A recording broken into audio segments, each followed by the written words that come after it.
প্রথম দুই ম্যাচে সহজ জয় তুলে নিয়ে তৃতীয় টি-20তে পা রাখতেই স্রোতের বিপরীতে গা ভাসিয়েছে টিম ইন্ডিয়া। লড়াইটা হাড্ডাহাড্ডি হলেও ম্যাচ দেখে বোঝা যাচ্ছিল আট ঘাট বেঁধে নেমেছে ইংল্যান্ড, যার জেরে ব্যাটিং বিপর্যয়কে সামনে রেখে ৩-০ ব্যবধানে লিড দখলের স্বপ্নও আপাতত অধরা সূর্যকুমার যাদবদের। আর এই ঘটনার নেপথ্যে যে কারণ বারবার উঠে আসছে তা হল টিমের প্লেয়ারদের ব্যর্থতা। অনেকেই মনে করছেন প্রথম দুই ম্যাচের সাফল্য ৩ নম্বর ম্যাচের আগে টিমের পরিবর্তনেই আটকে গিয়েছে। তাই ইংল্যান্ডের বিরুদ্ধে ৪ নম্বর টি-20 যাতে হাতছাড়া না হয় তার জন্য আবারও কোমর বাঁধার আগে টিমের রক্ষণভাগ কষে বাঁধবেন সূর্যকুমার যাদব। বদল আসবে একাদশে।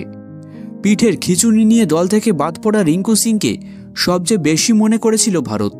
বাটলারদের বিরুদ্ধে ভারতের শেষ চেষ্টায় নতুন পালক জুড়তে রিঙ্কুর মতো একজন ফিনিশারের অভাব কিন্তু বারংবার ভুগিয়েছে টিমকে। তবে মঙ্গলবার তার না থাকায় ইংল্যান্ডের সামনে মাথা নুইয়েছে টিম। তাই চতুর্থ টি-20র আগে রিঙ্কুকে তড়িঘড়ি টিমে ফেরাতে পারে ম্যানেজমেন্ট। অন্যদিকে ইংল্যান্ডের বিরুদ্ধে টিমে নতুন ছন্দ তৈরি করতে স্পিন ডিপার্টমেন্টে রবি বিষ্ণইকে জায়গা দিয়েছিল ভারত। সেই মতো টিমের হয়ে ইংল্যান্ডকে শায়েস্তা করতে মাঠে নেমেছিলেন তিনি। তবে বিষ্ণইয়ের বলের জোর এখনও পর্যন্ত সেভাবে উইকেট দখল জমাতে পারেননি।